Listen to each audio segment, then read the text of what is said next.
आज के वीलॉग में हम देखेंगे ये लाइट हाउस जो कि 1874 में एक ब्रिटिश इंजीनियर ने बनाया।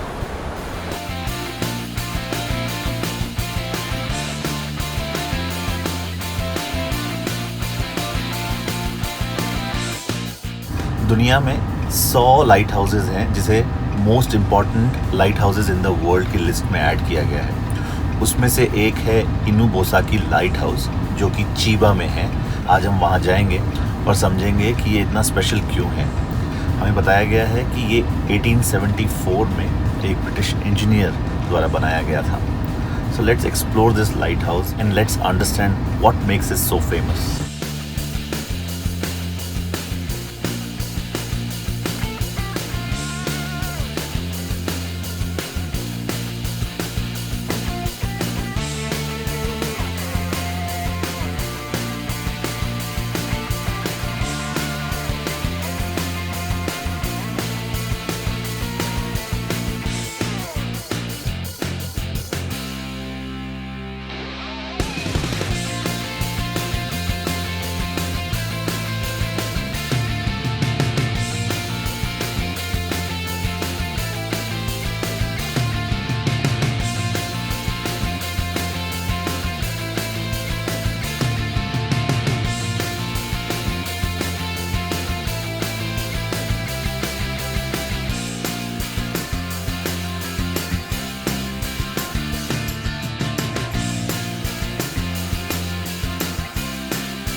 Hi. Hi.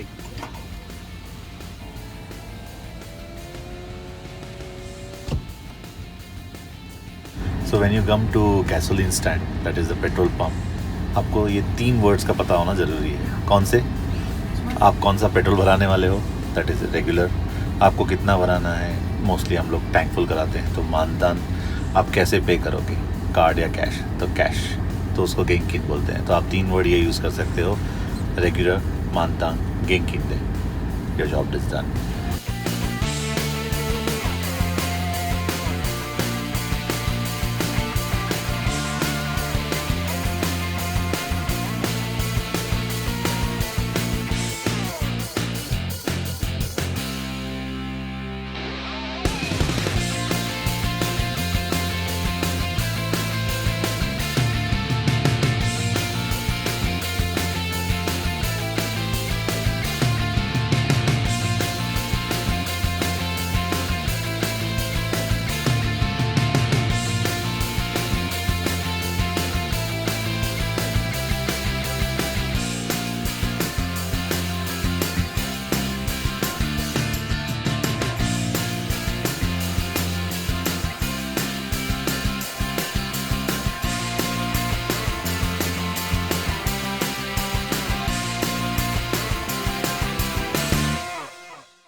इस प्लेस की एंट्री टिकट 300 येन्स है। ये लाइट हाउस का नाम है इनुबोसाकी। इनुबोसाकी ये 3 चाइनीज़ कैरेक्टर से बना है। पहला है इनू विच इज़ डॉग, बो इज़ हाउलिंग और साकी इज़ केप और पेनिनसुला। इस नाम के पीछे भी काफ़ी लेजेंड्स हैं। एक लेजेंड के हिसाब से मिनामोतो नाम का एक मिलिट्री कमांडर था जिसका वाकामारू नाम का एक पेट डॉग था, जो कि पीछे इस पेनिनसुला में रह गया था और वो 7 दिन और 7 रात कंटिन्यूस हाउलिंग करता रहा, तो उससे इसका नाम पड़ा। एक दूसरे लेजेंड के हिसाब से यहाँ पर काफ़ी सारे जापानीज़ सी लायंस हैं इस केप में, इस पेनिनसुला में। उनका जो आवाज़ है वो बार्किंग डॉग्स जैसा है, इसलिए भी इसका नाम इनुबोसाकी पड़ा। एक और लेजेंड है जो कि बोलता है कि ये जो आइनू एक कम्युनिटी थी, वो लोग यहाँ पर रहा करते थे, इसलिए इसका नाम इनुबोसाकी पड़ा। मेरी एक अपनी थ्योरी है। हम लोग मैप देख के यहाँ तक आए हैं, तो जैसे ही आप मैप के इस पार्ट को देखेंगे it looks like dogs face, तो मेरी एक और थ्योरी मैं उसमें ऐड कर देता हूँ कि ये जगह itself looks like dogs face, इसलिए इसका नाम इनुबोसाकी रखा गया।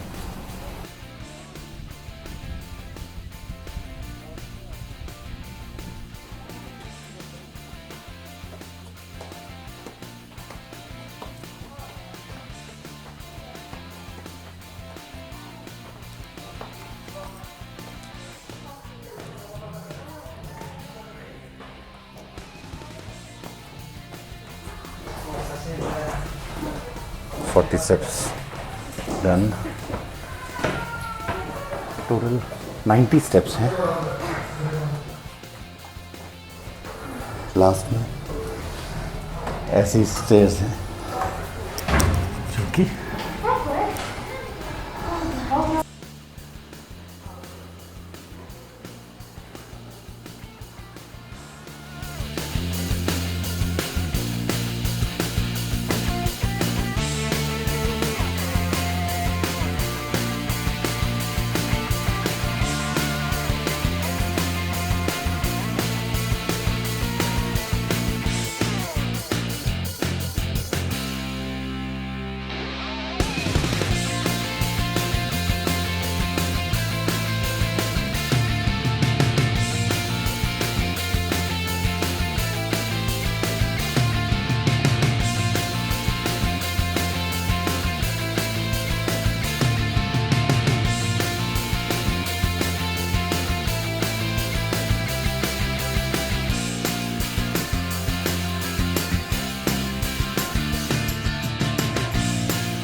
छोटा सा डोर है जिसके थ्रू आपको जाना पड़ता है।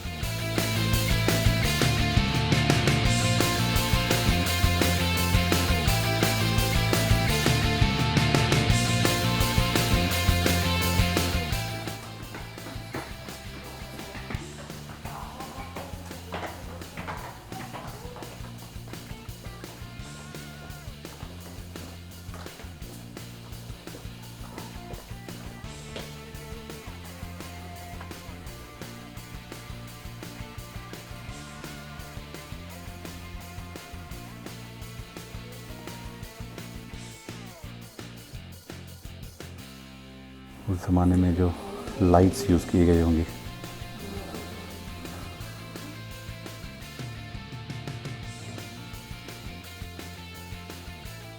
This is Richard Henry Brunton, the man behind this light house. अभी जो लाइट हाउस पे हम आए हैं वो यहाँ पर है। एक्चुअली पूरे जापान के सब हार्बर प्लेसेस पर थ्रू आउट जापान ऐसे बहुत सारे लाइट हाउसेस हैं, और ये जो पर्टिकुलर लाइट हाउस में जो आए हैं, this is one of the 100 best light houses in the world. Japan में भी इसके अलावा ये सब लाइट हाउसेस हैं। You can do is you can press a button here and a corresponding lighthouse will light up. So यहाँ पर अभी हम लोग 2 को प्रेस कर रहे हैं, एक यहाँ पर है, एक यहाँ पर है।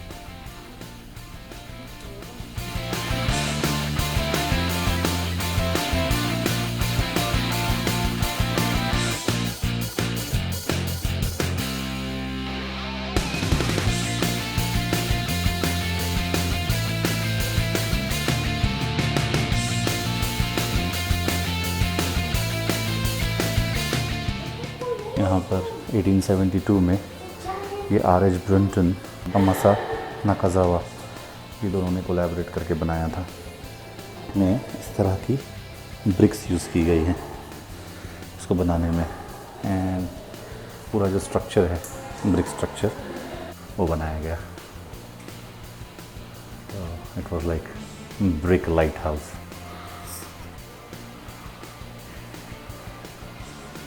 ये पूरा सेंट्रल पीस जो लाइट का है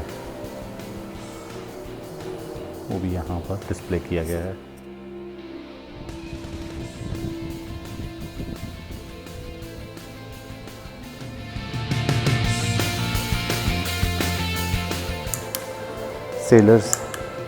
For sailors, knots are very important. There are different kind of knots displayed here in this museum. This is where the light is reflected. This is how they understand the ship is nearby. पहले बताया कि Japan की पूरी surrounding में ऐसी light houses हैं, तो एक GPS क्लाउड बना हुआ है अराउंड जापान टू ट्रेस दो ships are not entering Japan's water.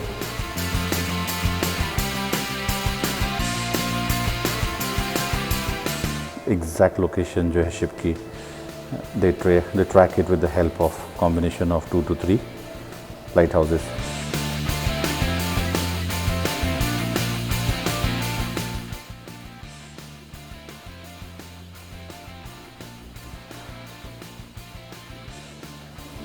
Light house में जो लाइट होती है, लाइट सोर्स एक ही होता है, लेकिन उसके चारों तरफ पूरे ग्लासेस और लेंसेज होते हैं जो कि उसे बहुत ही दूर दूर तक रिफ्लेक्ट करते हैं।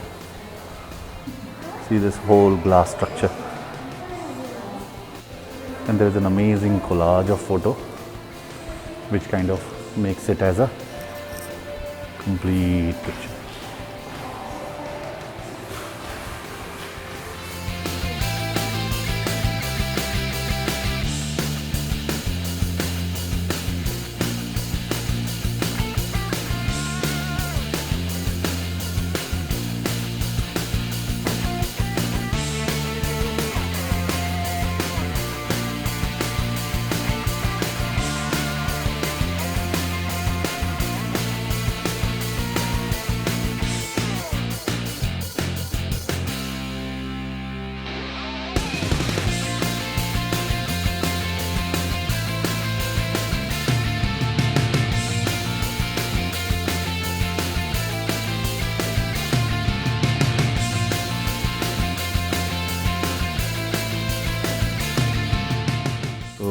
ये जो लाइट हाउस है 1874 में एक ब्रिटिश इंजीनियर ने बनाया। इट्स इंटरेस्टिंग टू सी कि जापान और ब्रिटेन का रिलेशनशिप बहुत लंबा है, अराउंड 1600 से स्टार्ट हुआ है और अब भी बहुत ही स्ट्रॉन्ग है। बीच का जस्ट एक पीरियड था 1930s से 1950s के बीच में, जब pre world war 2 and post world war 2 का जो पीरियड था, तब इनके फ्रेंडली रिलेशंस नहीं थे। इनफैक्ट वर्ल्ड वॉर 2 में they fought against each other. जैसे 1600 के बाद ही ब्रिटिश, पोर्चुगीज़, फ्रेंच दुनिया के कोने कोने में गए, वैसे ही जापान में भी वो आए। तो अराउंड 1600 से हिस्ट्री अगर देखें तो अराउंड 1600 से ब्रिटेन के रिलेशनशिप्स जापान से रहे हैं। अराउंड 1850s में जब एक्चुअली इंडिया में अपराइजिंग हो रहा था, रिवॉल्यूशन हो रहा था, तो उसी पीरियड में जापान और ब्रिटेन एक पीस ट्रीटी साइन कर रहे थे, और उसी का ही रिज़ल्ट है कि 1874 में इस तरह का लाइट हाउस बनाया गया। वो कहा जाता है कि ये जो सराउंडिंग एरिया है बहुत फॉगी हुआ करता था, तो उस वक्त इस लाइट हाउस का बहुत ज़्यादा इम्पोर्टेंस हुआ करता था। आज भी सिर्फ ये लाइट हाउस नहीं, पूरे जापान के बॉर्डर्स में ऐसे कई सारे लाइट हाउसेस हैं जो कि एक पूरा का पूरा मैश बनाते हैं to safeguard the whole Japan from external vessels coming in. अगर हम जापान की हिस्ट्री पढ़ें तो 1850s में जापान भी इंडिया से कुछ ज़्यादा अलग नहीं था। यहाँ पर भी छोटे छोटे एरियाज़ होते थे जिसके करस्पॉन्डिंग किंग्स हुआ करते थे, and there was no unity in Japan also. But it would be interesting to study more about how British couldn't conquer or capture Japan just like what they did it in India. ये थोड़ा सा मेरे लिए भी homework रहेगा कि वो क्या सर्कमस्टेंसेस थे या वो क्या सोच थी जापान के किंग्स की, वो कैसे यूनाइटेड रहे, कैसे उन्होंने एक ऐसे कंट्री से हमेशा एक डिस्टेंस बनाए रखा और उनको कभी ओवर पावर नहीं होने दिया। तो that would be something interesting to explore more. Japan और इंडिया की जर्नी में एक फ़र्क था कि जब पहली बार यहाँ पर countries like Portugal, Britain started coming in, Japan kind of shut down their doors for them, और ऑफिशियली फ्रॉम अराउंड 1600 टू 1853 तक ये बैन और द सेंस ऑफ आइसोलेशन था जापान का। 1853 के बाद actually they started opening to the world, realizing कि अभी हम ऐसे आइसोलेट होकर नहीं रह सकते, and we have to open the doors to others, we have to learn from others. और इसी के बाद ही मेजी रेस्टोरेशन पीरियड स्टार्ट हुआ जहाँ पर एक्चुअली रियल जापान डेवलप होना शुरू हुआ।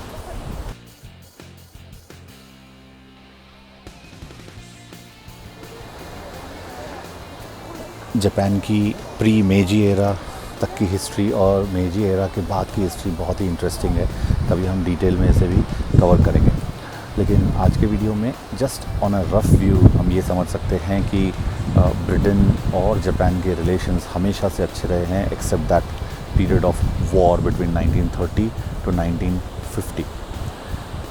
और ब्रिटेन जैसे दुनिया में हर जगह गया वैसे जापान में भी आया, लेकिन जापान में दे गॉट रेजिस्टेंस, लेकिन जापान में वो उस तरह से कभी अपने कदम नहीं जमा पाए जिस तरह से उन्होंने इंडिया में किया या दूसरी कॉलोनाइज्ड कंट्रीज़ में किया।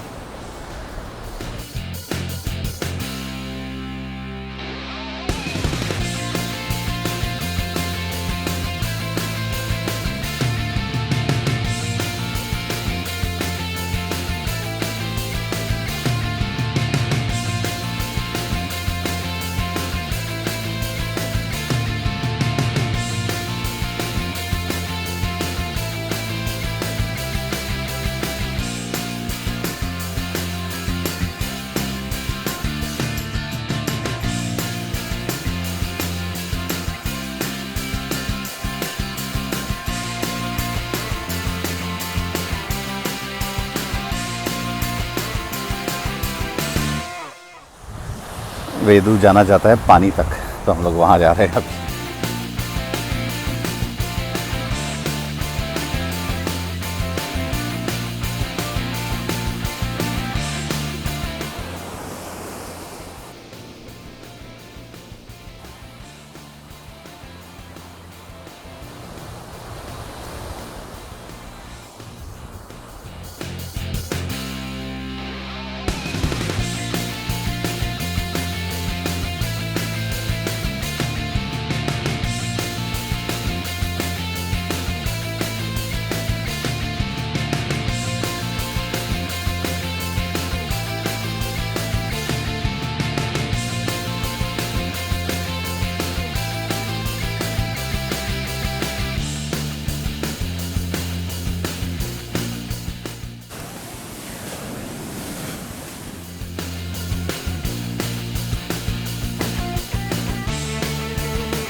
ये जगह अराउंड 120 किलोमीटर्स है टोक्यो से, तो यहाँ पर आप एक पूरा दिन आ सकते हैं।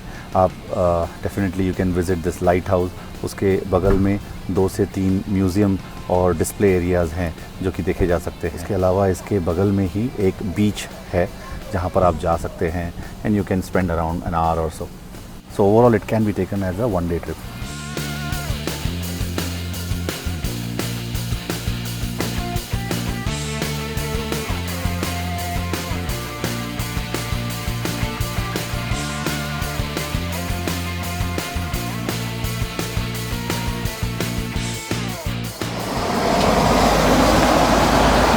कोरोना के कारण ये ओमोची काइरी बेंतो मतलब टेक आउट लंच बॉक्सेस बहुत ज़्यादा बढ़ गए हैं।